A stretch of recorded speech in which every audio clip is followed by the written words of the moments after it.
The Trunchbull. In the interval, Miss Honey left the classroom and headed straight for the headmistress's study. She felt wildly excited. She had just met a small girl who possessed, or so it seemed to her, quite extraordinary qualities of brilliance. There had not been time yet to find out exactly how brilliant the children was, but Miss Honey had learned enough to realize that something had to be done about it as soon as possible. It would be ridiculous to leave a child like that stuck in the bottom form. Normally, Miss Honey was terrified of the headmistress and kept well away from her, but at this moment she felt ready to take on anybody. She knocked on the door of the dreaded private study. "Enter!" boomed the deep and dangerous voice of Miss Trunchbull. Miss Honey went in.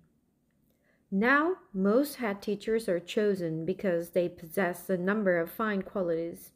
They understand children and they have the children's best interest at heart. They are sympathetic.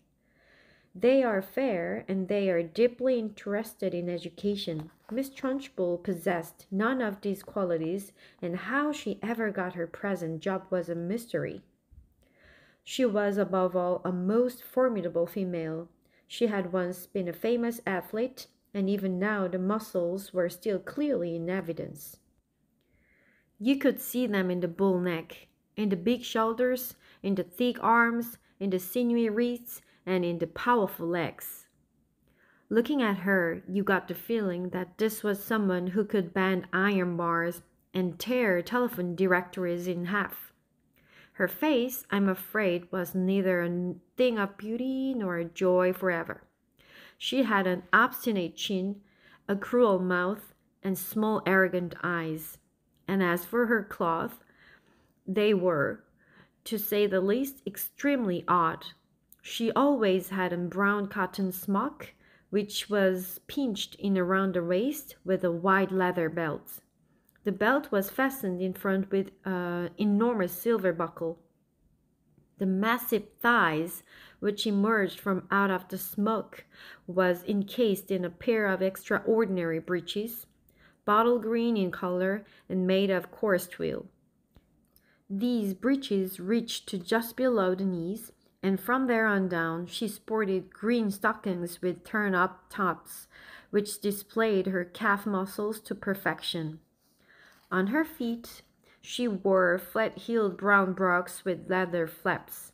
She looked, in short, more like a rather eccentric and bloodthirsty follower of the staghounds than the headmistress of a nice school for children. When Miss Honey entered the study, Miss Trunchbull was standing beside her huge desk with a look of scowling impatience on her face. "Yes, Miss Honey," she said. "What is it you want? You're looking very flushed and flustered this morning. What's the matter with you? Have those little stinkers been flicking spitballs at you?" "No, headmistress, nothing like that." "Well, what is it then? Get on with it.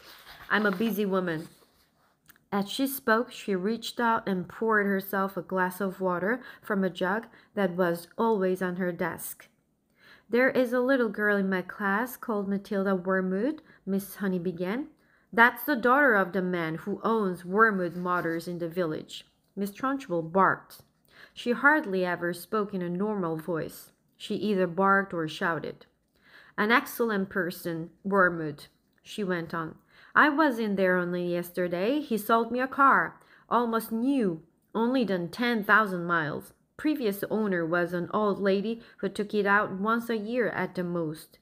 A terrific bargain. Yes, I liked Wormwood, a real pillar of our society. He told me the daughter was a bad lot, though. He said to watch her. He said if anything bad ever happened in the class, it was certain to be his daughter who did it. I haven't met the little brat yet, but she'll know about it when I do. Her father said she's a real wart." "Oh no, headmistress, that can't be right," Miss Honey cried. "Oh yes, Miss Honey, it darn well is right. In fact, now I come to think of it, I'll bet it was she who put that stink bomb under my desk here first thing this morning. The place stank like a sewer. Of course it was her. I shall have her for that. You see if I don't. What she looked like, nasty little worm, I'll be bound. I have discovered, Miss Honey, during my long career as a teacher, that a bad girl is a far more dangerous creature than a bad boy. What's more, they're much harder to squash. Squashing a bad girl is like trying to squash a blue bottle. You bang down on it, and the darn thing isn't there. Nasty, dirty things little girls are. Glad I never was one. Oh, but you must have been a little girl once, had Mistress. Surely you were. Not for long, anyway. Miss Trunchbull barked, grinning. I became a woman very quickly. She's completely off her rocker, Miss Honey told herself. She's barmy as a bad bug. Miss Honey stood resolutely before the headmistress. For once, she was not going to be browbeaten. I must tell you, headmistress, she said, that you were completely mistaken about Matilda putting a stink bomb under your desk. I'm never mistaken, Miss Honey. But, headmistress, the child only arrived in school this morning and came straight to the class. Don't argue with me, for heaven's sake, woman. This little brood, Matilda, or whatever her name is, has stink bombed my study. There's no doubt about it. Thank you for suggesting it. But I didn't suggest it, headmistress. Of course you did. Now, what is it you want, Miss Honey? Why are you wasting my time? I came to you to talk about Matilda, headmistress. I have extraordinary things to report about the child. May I please tell you what happened in class just now? I suppose she set fire to your skirt and scorched your knickers. Miss Trunchbull snorted. No, no, Miss Honey cried out. Matilda is a genius. At the mention of this word, Miss Trunchbull's face turned purple, and her whole body seemed to swell up like a bullfrog's. A genius? She shouted. What piffle is this you are talking, madame? You must be out of your mind. I have her father's word for it, that the child is a gangster. Her father is wrong, headmistress. Don't be a twerp, Miss Honey. You have met the little beast for only half an hour, and her father has known her all her life. But Miss Honey was determined to have her say, and she now began to describe some of the amazing things Matilda had done with arithmetic. So, she'd learned a few tables by heart, had she? Miss Trunchbull barked. My dear woman, that doesn't make her a genius, it makes her parrot. But headmistress, she can read. So can I. Miss Trunchbull snapped. It is my opinion, Miss Honey said, that Matilda should be taken out of my form and placed immediately in the top form with 11-year-olds. Ha! Snorted Miss Trunchbull. So you want to get rid of her, do you? So you can't handle her. So now you want to unload her onto the wretched Miss Primsole in the top form, where she will cause even more chaos. No, no, cried Miss Honey. That is not my reason at all. Oh, yes, it is, shouted Miss Trunchbull. I can see right through your little plot, madame, and my answer is no. Matilda stays where she is, and it is up to you to see that she behaves herself. But, headmistress, please.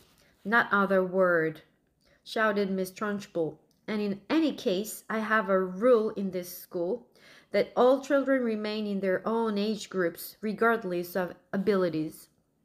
Great Scott, I'm not having a little 5-year-old brigand sitting with the senior girls and boys in the top form. Whoever heard of such a thing? Miss Honey stood there helpless before this great red-necked giant. There was a lot more she would like to have said, but she knew it was useless. She said softly, Very well then, it's up to you, headmistress. You are darn right, it's up to me, Miss Trunchbull bellowed. And don't forget, madame, that we are dealing here with a little viper who put a stink bomb under my desk. She did not do that, headmistress. Of course she did it, Miss Trunchbull boomed. And I'll tell you what, I wish to heavens I was still allowed to use the birch and belt, as I did in the good old days. I've had roasted Matilda's bottom for her, so she couldn't sit down for a month. Miss Honey turned and walked out of the study, feeling depressed, but by no means defeated. I'm going to do something about this child, she told herself. I don't know what it will be, but I shall find a way to help her in the end.